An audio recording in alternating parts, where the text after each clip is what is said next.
Ce que je vous propose de présenter ici, c'est les résultats d'un travail que j'ai effectué sur les collectionneurs. Donc c'était un travail que j'ai conduit en collaboration avec d'autres chercheurs, Dominique Sagot-Duvauroux et Marion Vidal. C'était un travail qui nous avait été commandé par le ministère de la Culture qui désirait avoir un panorama des collectionneurs d'art contemporain, de leur motivation. Et donc, nous avons conduit ce travail et je vais présenter quelques éléments de cette recherche. Qu'est-ce que c'est qu'un collectionneur ? Le terme même de collectionneur, quand on a commencé à faire ce travail, finalement, c'est quelque chose qui est relativement récent, même si les collectionneurs d'art ont existé de tout temps. Jusqu'au XIXe siècle, on ne parlait pas de collectionneurs, on parlait de curieux, de connaisseurs, d'amateurs, mais qui avaient des collections, mais le terme même de collectionneur n'existait pas. Et la particularité de ces collections, jusqu'au XIXe, c'était des collections qui étaient ouvertes au public et aux voyageurs. C'est-à-dire que à côté des musées, ces curieux, ces amateurs ouvraient leurs portes, leur habitat, et ils présentaient leur collection au public. Et la première fois où on voit apparaître la figure du collectionneur moderne, ça a été avec Balzac dans Le Cousin Pons, et c'est à ce moment-là que collectionneur rentre, et collectionné rentre dans le dictionnaire. Et ce qui se passe, c'est que on a à cette période-là un développement des musées qui présentent des œuvres. Et ce faisant, en parallèle, il y a un goût privé distinct de ce que présentaient les musées qui est à même de se développer. Et on voit une complémentarité entre ce goût privé de ces collectionneurs, de ce que présentaient les collectionneurs chez eux. Et le rôle de ces collectionneurs et de ces goûts personnels dans la constitution des musées ultérieurement a été extrêmement important, puisque dans une exposition qui avait été faite à Orsay, qui s'appelait « La jeunesse des musées », il montrait que par la suite, 2 musées sur 5 avaient été créés parce qu'à la base, il y avait une donation qui avait été faite par des collectionneurs. Donc on voit d'ores et déjà un rôle très actif des collectionneurs, de leur regard pour la constitution de notre patrimoine de demain. En fait, dans l'histoire, on voit que dans les années 60, en Europe et en France, c'est à ce moment-là qu'on voit se multiplier le nombre de musées et d'institutions qui sont consacrés à l'art contemporain. C'est-à-dire qu'avant, les musées, quand ils étaient créés, ils présentaient des œuvres d'artistes qui étaient des artistes qui étaient déjà rentrés dans l'histoire de l'art, déjà validés par un autre goût, et ils acceptaient ces œuvres-là. Mais dans les années 60, on a des musées qui s'intéressent directement à l'art vivant, et donc ils vont contribuer à la légitimation et à la reconnaissance des artistes. Et ils prennent un peu le devant sur les collectionneurs, parce que les collectionneurs, eux, collectionnent chez eux, et disons qu'il y a une complémentarité entre les deux, mais dans la légitimation des artistes, ce sont les musées, les critiques, qui jouent un rôle central. Et puis il y a une dernière période, qui est la période actuelle, où dans les années 2000, on revoit les collectionneurs, mais cette fois les méga collectionneurs, qui reviennent sur le devant de la scène. Donc là, on a tous en tête les Pinault, les Arnault, qui vont ouvrir leur propre musée, leur propre fondation, qui vont rivaliser avec ces musées, avec les musées publics. Alors, dans le travail qui a été fait, ce qui nous intéressait, c'était pas les méga collectionneurs, dont tout le monde parle, qu'on voit, etc. C'était au contraire de voir comment un tissu de collectionneurs qui était moins visible, comment est-ce qu'ils fonctionnaient avec l'art, quels étaient leurs goûts, comment ils avaient une contribution ou pas, on ne savait pas au début, au monde de l'art, et c'est ce qu'on a essayé un peu de fouiller dans cette enquête. La question de ce que c'est qu'un collectionneur, pour nous, ça a été quelqu'un qui achète régulièrement de l'art. Il n'y avait aucun critère, c'est un bon collectionneur, c'est un mauvais collectionneur, etc. Et dans la littérature, sur la définition de ce qu'est un collectionneur, donc Mustenberger disait que, en fait, il y a une collection d'un objet dès qu'il y a une accumulation d'objets, d'œuvres d'art ou autres, de biens qui sont conservés non pas au regard de leur utilité finale. C'est-à-dire, par exemple, un collectionneur de montres, c'est quelqu'un qui va amasser des montres, mais pas pour regarder l'heure. Et très souvent, sur le collectionneur d'art, on dit on devient collectionneur quand on n'a plus assez de murs pour exposer ses œuvres. Et ça serait contourner quelque part la destination que de nombreuses personnes voient à une œuvre d'art, c'est fait pour décorer, première chose. Et dès qu'on remplit ces murs au-delà de la décoration, ben on a une autre démarche qui est celle de juste faire joli dans son intérieur, et on devient un collectionneur. Et à mon avis, on peut être bien collectionneur bien avant que ça déborde des murs. C'est plus dans la démarche du collectionneur, dans une recherche. Donc, pour Mustenberger, c'est dans cette accumulation de biens, mais pas au regard de leur utilité finale. Et il y a les frères Goncourt qui, eux, disaient que c'est pas uniquement l'accumulation, il y a aussi un regard de collectionneur, et il y a une construction. Donc c'est ce que Jacqueline Lichtenstein reprend en disant que le véritable goût procède par exclusion, et que dans une collection privée, il y a des choix qui sont faits, et cette collection doit être le reflet du moi du collectionneur, de ses choix et de cette ligne. Et donc, en préparant cette conférence, j'ai réécouté l'entretien que nous avions eu. C'est Bernard qui disait ça. Il disait, c'est l'abstraction, essentiellement, mais c'est pas bloqué. C'est ce que vous disiez tout à l'heure, c'est pas bloqué. On a également des pièces qui représentent des choses. Et dans ce que vous collectionnez, alors je ne sais pas si vous adhérez toujours à ça, vous disiez, il faut qu'il y ait du contraste. Il y a souvent une gestuelle, un geste graphique, de l'énergie, une composition qui inclut du vide.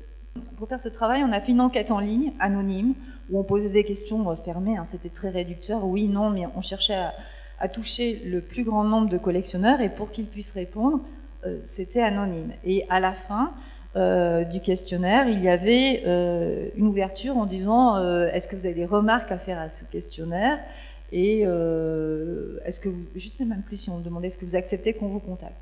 Et donc c'est comme ça que j'ai rencontré Bernard et Françoise Gauthier, c'est qu'ils avaient mis des remarques à la fin en disant qu'ils ne rentraient pas dans les cases de mon enquête. Donc je les ai contactés et nous nous sommes rencontrés.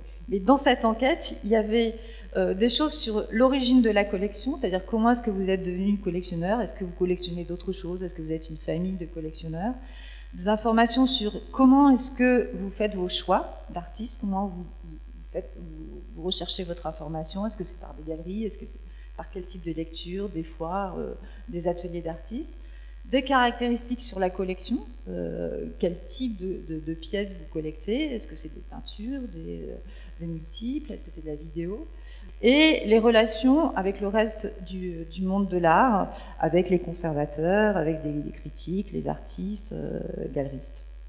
Donc cette enquête, on l'a diffusée, on a essayé de la diffuser à travers le plus de réseaux possible. Donc la DIAF, qui est une association française de collectionneurs parisiens, via des réseaux régionaux institutionnels, la direction régionale d'art contemporain, les fonds régionaux d'art contemporain, les écoles des beaux-arts, les sociétés d'amis, les galeries, les foires, puis des relais individuels. Voilà, on l'a diffusé le plus largement possible, puis c'était anonyme, et donc on a eu 323 réponses, et aussi, en parallèle, on a conduit 66 entretiens d'1h30 avec des collectionneurs. Alors, comme l'enquête était anonyme, on ne sait pas si les collectionneurs qu'on a sollicités pour des entretiens qui étaient repérés par ailleurs ont répondu à l'enquête ou pas.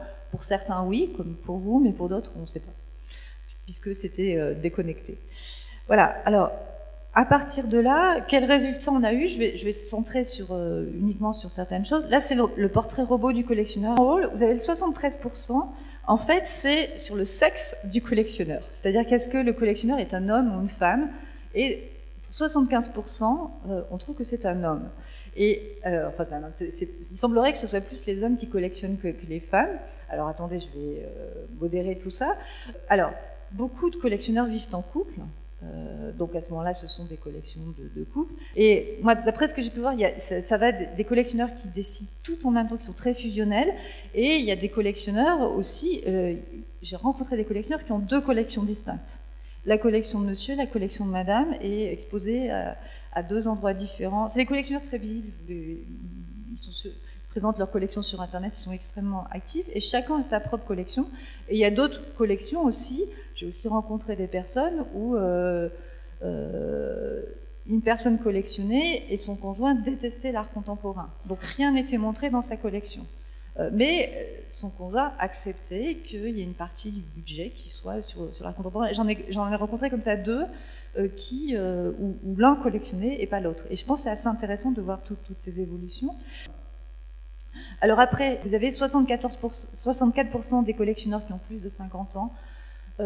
Aujourd'hui, on voit une montée de jeunes collectionneurs, mais très clairement, même si pour être collectionneur, on n'a pas forcément besoin d'un budget et de revenus extrêmement conséquents, c'est vrai que, au fur et à mesure qu'on avance en âge, peut-être qu'on est plus aisé financièrement et que c'est plus facile de collectionner. Les collectionneurs, pour 73%, sont issus de classes sociales, de classes supérieures, et on fait des études. Ils ont 77% ont un diplôme Bac plus 4, et il y a un fort pourcentage de collectionneurs qui sont parisiens ou issus de la région parisienne. Alors, tout ça, c'est pas très surprenant, hein, c'est l'image qu'on a du collectionneur, donc je ne vais pas m'étendre pendant des heures là-dessus. Mais dans l'enquête, il y avait une question qui demandait quel temps de votre vie vous consacrez à la collection. C'est-à-dire quand on regarde votre temps disponible, dans votre temps de loisirs, est-ce que c'est la majeure partie de votre temps de loisirs qui est consacré à la collection ? Est-ce que c'est minoritaire ou est-ce que c'est entre vos loisirs et la collection, c'est 50-50 ? Et là, il y avait 41% des collectionneurs qui, 32%, 41% qui disent que c'est une part importante et 32% qui disent, donc un tiers des collectionneurs, que c'est dominant dans leur temps de loisirs. La majeure partie de ce temps est consacrée à la collection. Donc je vais revenir ici à mon questionnaire. En réécoutant l'entretien que nous avions fait, vous m'avez déclaré que quand vous partiez en vacances, en gros, les lieux où vous alliez, c'était pour faire des expositions, etc. Et que ça conditionnait aussi vos déplacements, vos loisirs. Et alors, vous disiez, en fait, nos congés, c'est un déplacement en fonction des lieux de présentation d'œuvres d'art, ce que vous avez déclaré. Et en réécoutant cette enquête, j'ai été aussi impressionnée, parce que vous aviez parlé de cette recherche d'informations et de dossiers que vous faisiez sur les artistes. Donc, dans votre collection, si je ne me trompe, vous avez à peu près 250 artistes différents, et vous disiez, on suit à peu près 1 millier d'artistes. Quand je dis on suit, on a des dossiers sur eux. Des dossiers. En gros, c'est une pochette plastique A4, c'est ce que vous disiez, j'ai le droit de le dire, hein. Une pochette artiste A4, j'espère que je ne vais pas... dans lesquelles on glisse des documents au fur et à mesure. On a leur équivalent sur informatique. Donc, c'est un archivage de travail.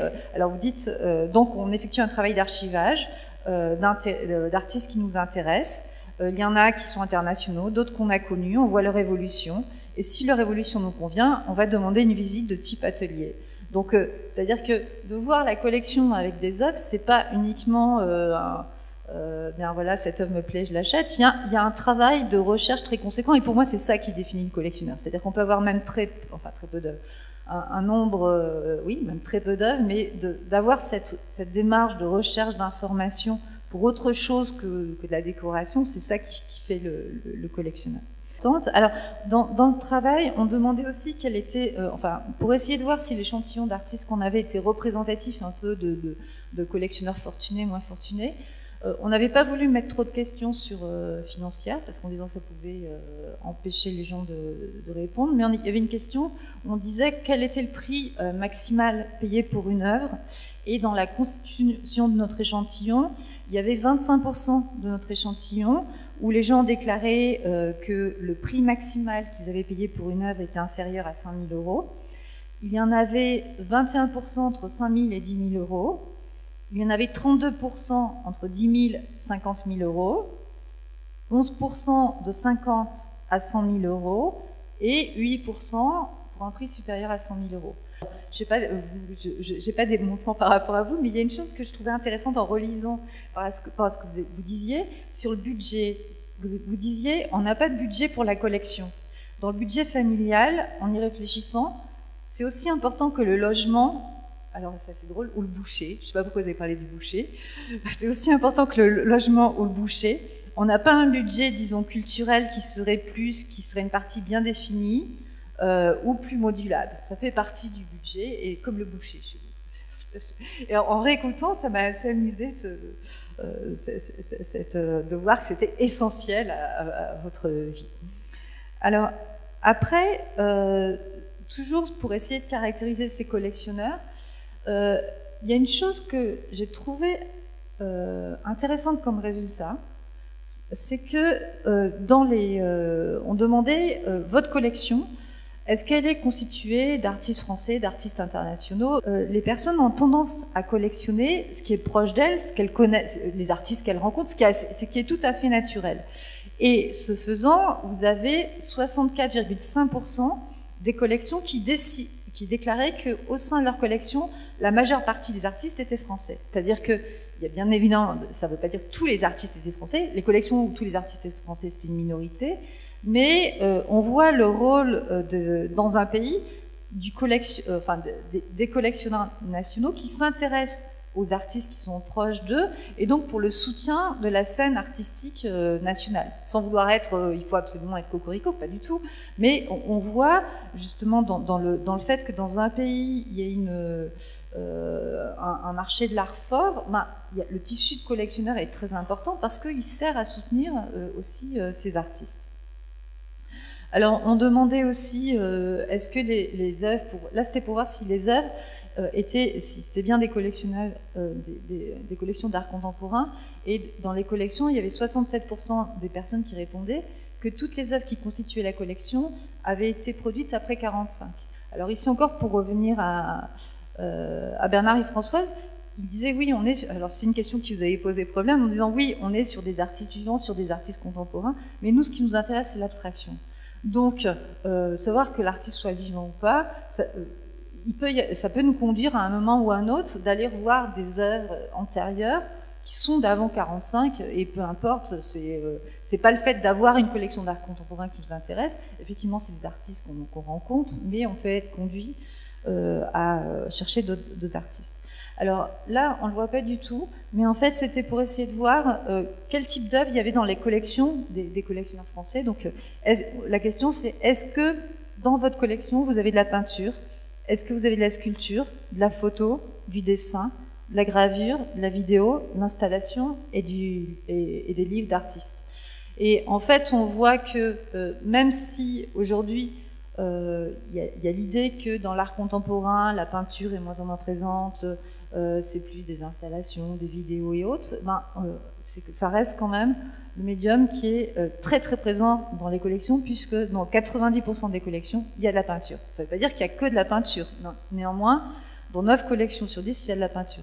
Alors après, la vidéo est quand même présente dans 27% des collections aussi. Et l'installation, par contre, dans 20%, et c'est souvent dans les collections de collectionneurs qui mettent un budget plus important aussi. Alors, là, c'était pour décrire un petit peu les motivations et la constitution des collections. Là, je vais venir aux motivations des collectionneurs. Alors, c'est pour essayer d'avoir des profils et de collectionneurs aussi. Alors, première chose, c'est les motivations artistiques, esthétiques et culturelles. C'est-à-dire que là, on est dans la relation du collectionneur à l'œuvre. C'est-à-dire que le collectionneur, en fonction de ce qu'on appelle son capital culturel, donc de ses connaissances en art, de toute son expérience par rapport à l'art, c'est ce qui va forger son goût, a une certaine relation à l'œuvre, et donc ça, c'est comme ça. D'ailleurs, très souvent, on limite l'appréhension du collectionneur juste avec ça, c'est-à-dire qu'il y a le collectionneur avec son œuvre, et il y a un plaisir esthétique et cette relation, je ne peux pas me passer de regarder mon œuvre, ma collection, etc. Et finalement, c'est une toute petite partie des motivations du collectionneur. Ça va bien au-delà de la relation à l'œuvre. Il peut y avoir, alors ça peut être par rapport à l'œuvre, mais aussi à l'artiste, c'est-à-dire que très souvent, les collectionneurs sont conduits à rencontrer les artistes qui produisent une œuvre, et il y a un échange intellectuel aussi qui est enrichissant pour eux. Alors, Encore une fois, il y a des profils très très différents. Il y a des collectionneurs qui n'envisagent pas de collectionner une œuvre sans collectionner l'artiste. Pour eux, c'est aussi important de rencontrer l'artiste que d'avoir l'œuvre. Et puis, il y a d'autres collectionneurs qui disent moi, ça m'est complètement égal de rencontrer l'artiste, c'est l'œuvre qui m'intéresse. Alors après, il y a ces motivations altruistes qui sont qu'on met moins en avant, mais qui sont très présentes chez les collectionneurs.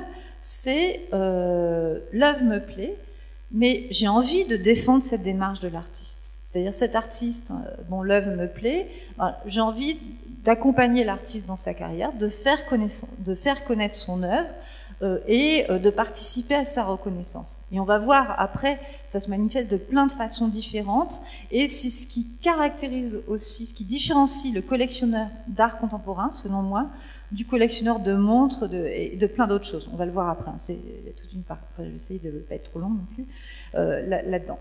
Donc il y a ces motivations-là qui peuvent être très, très importantes. Alors il y a des motivations sociales et distinctives. Dans les motivations sociales, c'est qu'il y a une sociabilité très importante de beaucoup de collectionneurs qui font partie de sociétés d'amis des musées, donc qui se rencontrent, qui font des dîners, etc.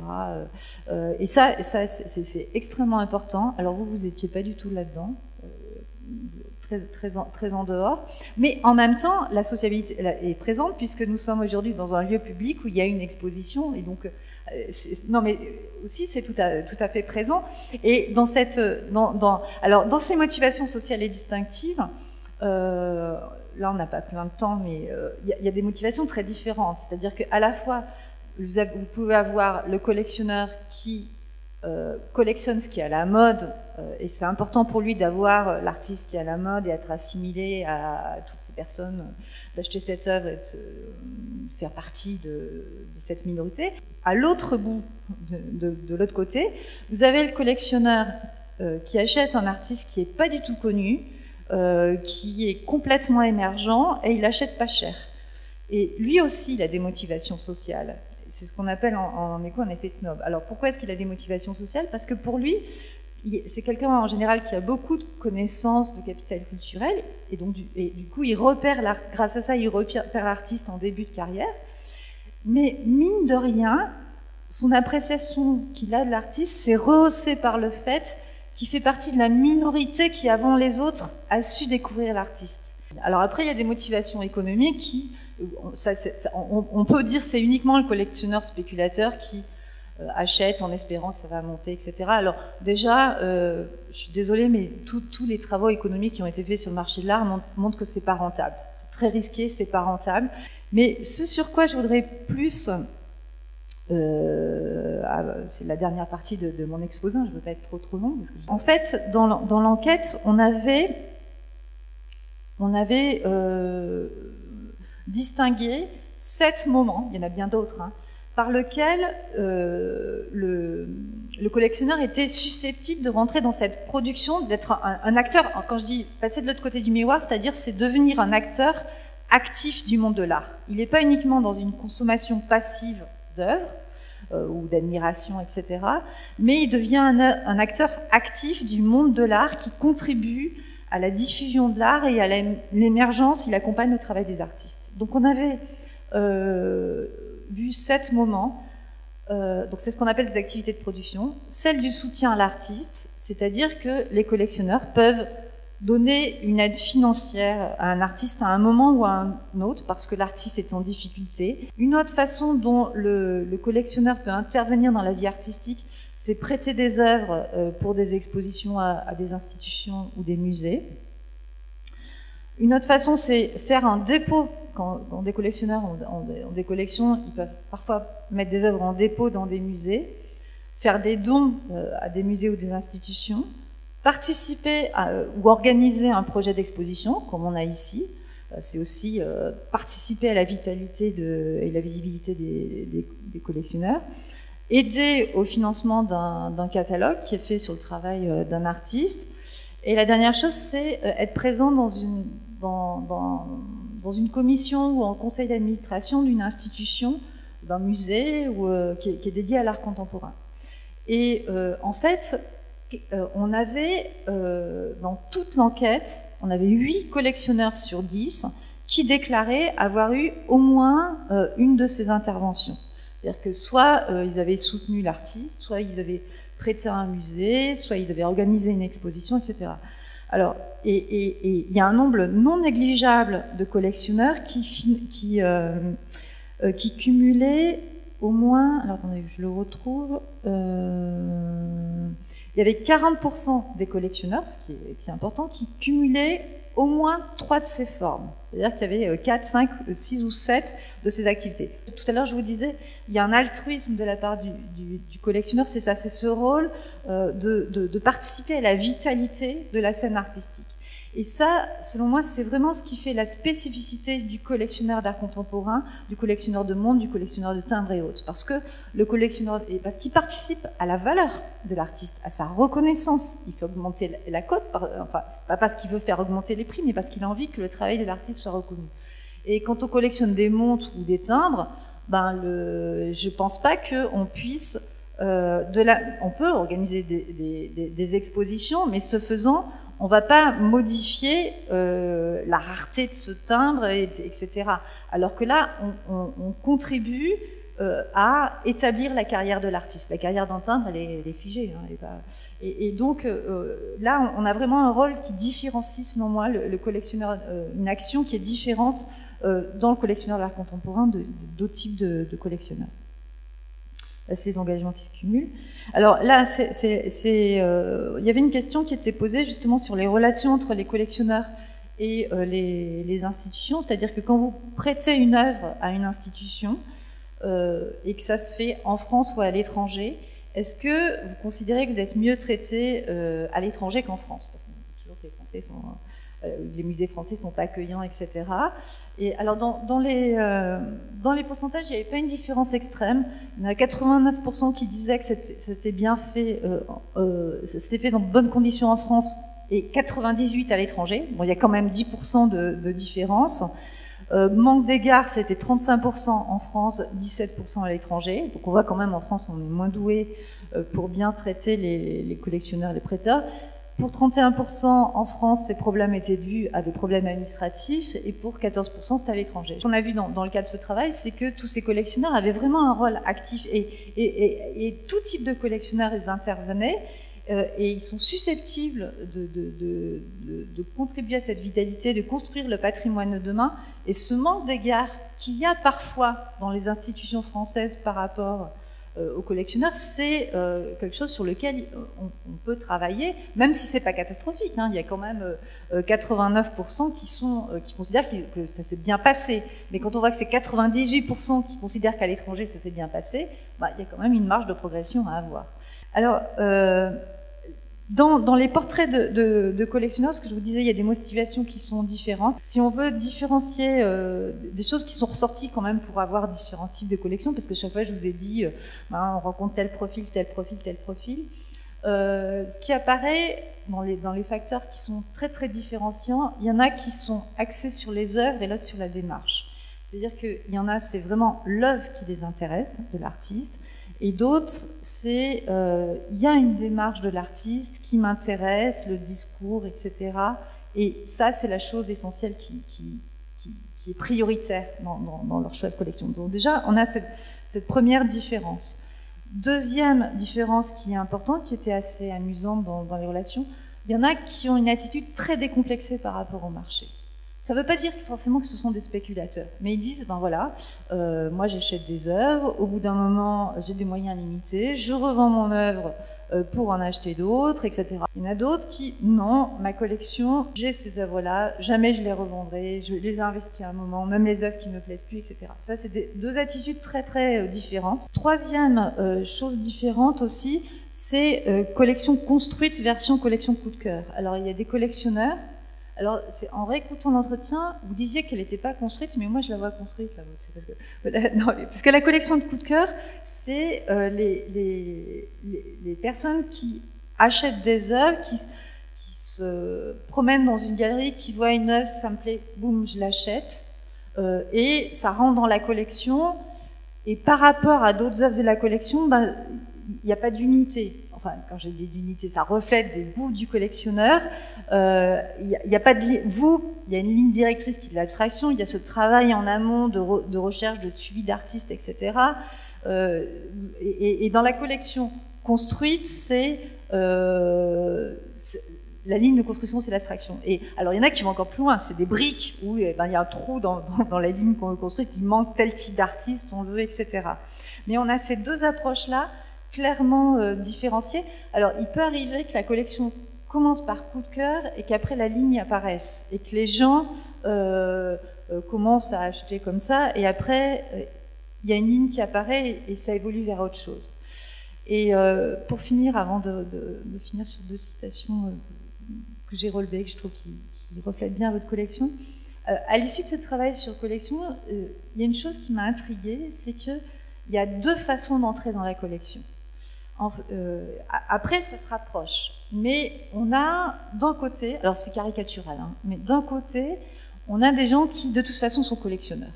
C'est-à-dire qui aiment l'accumulation, qui collectionnent plein d'autres choses, hein, qui ont plusieurs collections, et pour qui il est important de détenir une œuvre. C'est-à-dire la possession de l'œuvre, et cette relation à l'œuvre est très importante. C'est-à-dire qu'ils ont besoin d'avoir cette œuvre-là, d'avoir très souvent, du coup, il y a cette relation qui peut être charnelle, émotionnelle, de voir ces œuvres. Ils entrent dans la collection, ils accumulent, etc. Et après, ils passent, je veux dire, de l'autre côté du miroir, dans le monde de l'art, ils en arrivent à soutenir les artistes, à faire des expositions, etc. Ça évolue comme ça. C'est un premier type de collectionneur où c'est la collection, il y a ce besoin d'accumuler aussi cette collectionnite qui est présente. Et puis, il y a une autre façon de rentrer dans la collection, je reste là, ça serait des personnes qui, à l'origine, n'ont pas ce besoin de possession d'œuvres, très sincèrement, mais par contre qui ont un goût pour l'art. C'est-à-dire qui vont dans des musées, qui ont un goût pour l'art et pour la diversité. Et puis au bout d'un moment, se disent, en même temps, cette diversité, si on a ce goût comme ça, elle ne va pas se développer toute seule. C'est-à-dire que les artistes, il faut les aider aussi. Donc il faut acheter leur œuvre. Et ils n'ont pas besoin forcément de la possession. Et ces gens-là rentrent dans la collection parce qu'ils ont envie de soutenir la diversité, ils ont envie de soutenir l'art. Et j'en ai rencontré qui, curieusement, après, pour eux, c'est pas important de voir les œuvres. C'est-à-dire qu'ils ont acquis l'œuvre pour soutenir l'artiste, et après, peu importe qu'elle soit sous leurs yeux ou pas. Ils savent qu'ils l'ont, ils savent qu'ils contribuent à soutenir l'artiste, ils prêtent leurs œuvres pour qu'elles circulent dans les musées, etc. Et alors, peu après, il y a l'addiction qui vient, ils continuent de faire ces choses-là, mais c'est une autre façon d'entrer en collection. C'est pas des gens qui, au départ, ont ce besoin de soutenir, d'accumuler, ils sont plus sur le soutien au marché, le soutien aux artistes, et ils rentrent. Alors, après, ils peuvent se retrouver, hein, les deux types de collectionneurs dans les motivations, etc. Mais c'est deux façons d'entrer dans la collection que j'ai repérées, et qui, après, on a des motivations, évidemment, multiples. Alors, pour finir, je voudrais juste revenir sur, je trouve c'est assez d'actualité, deux citations. Alors j'espère que vous n'allez pas être gênés. Hein. C'est Françoise, vous disiez, on approche des périodes électorales. Alors c'était rigolo, hein, c'était en 2014, mais je pense que peut-être que c'est toujours d'actualité. Vous disiez, on approche des périodes électorales. Pour nous, c'est presque un vote de citoyen de choisir une œuvre parmi d'autres ou un artiste parmi d'autres. Donc je trouvais que c'était une belle citation qui reflétait votre collection et votre engagement. Donc j'ai eu envie de la mettre en conclusion. Et alors vous, Bernard, vous disiez à propos de Serge Saunière, qui est un artiste qui est assez représenté dans votre collection. On a vu pour la première fois ses œuvres à Saga, donc qui était un salon d'art contemporain. Ensuite, on l'a connu dans son atelier, on a suivi ses travaux, et aujourd'hui on est à la tête d'une trentaine de pièces de cet artiste. Alors, c'est pas pour dire le nombre de pièces de cet artiste que j'ai mis ça, pas du tout, mais pour montrer l'engagement des collectionneurs à soutenir un artiste sur le long terme. Et c'est ça que j'ai voulu faire ressortir ici. Et il y a 2 ans, il y a un collectionneur qui avait fait une exposition où il confrontait 2 collectionneurs. Un collectionneur plus âgé, aguerri, qui collectionnait depuis longtemps, et puis un jeune collectionneur. Et il leur avait demandé, dans cette exposition, de montrer comment ils avaient suivi des artistes au cours de leur carrière. Et je trouvais ça assez beau. Donc les vieux collectionneurs présentaient 2 artistes et les jeunes, un artiste. Et c'était assez intéressant, et ça s'appelait Engagement, d'ailleurs, cette exposition, de voir que acheter une œuvre dans une collection, c'est pas uniquement acheter l'œuvre d'un artiste parce qu'elle nous plaît, parce qu'on est dans cette relation qui peut être égoïste, ou même c'est bien d'être égoïste, de se faire plaisir en achetant une œuvre, et ça nous apporte quelque chose, mais il y a aussi cette volonté d'accompagnement sur le long terme, etc., de l'artiste. Et je pense que vous êtes de beaux exemples de cet engagement. Vous m'avez pas demandé de faire cette promotion, je tiens à le présenter, mais c'était un très bel exemple d'engagement, et je pense qu'on le voit aussi avec cette exposition. Au fur et à mesure que vous dérouliez les éléments d'enquête, il y a des choses auxquelles j'ai pensé, puis j'avais ni papier ni crayon. Alors je me précipite sur le micro pour apporter une précision. Une de nos motivations, ça pourrait être de continuer à faire vivre certains artistes qui disparaissent parce qu'ils étaient d'une génération qui n'a pas eu de site internet. Et donc, on les cherche et on ne les trouve pas. Bon, enfin, c'est un problème, évidemment, mais c'est une blessure aussi. Voilà. Et donc, ça fait partie de nos motivations. Nous remercions la ville de Cachan et ses services qui nous ont accueillis, et surtout Nathalie Moreau qui est venue de fort loin pour nous entretenir, et avec beaucoup de fidélité. Écoutez, moi je tiens vraiment à vous remercier d'être ici ce soir, d'avoir bravé le mauvais temps. Je tiens à remercier Cachan, et très sincèrement, je tiens vraiment à remercier Françoise et Bernard. Nous ne nous sommes pas vus depuis 4 ans, et je suis ravie de vous retrouver. Et puis, ils sont très patients, parce que j'avoue que je réponds pas beaucoup aux messages, machin, etc. Donc, ils sont très très patients, et je les remercie.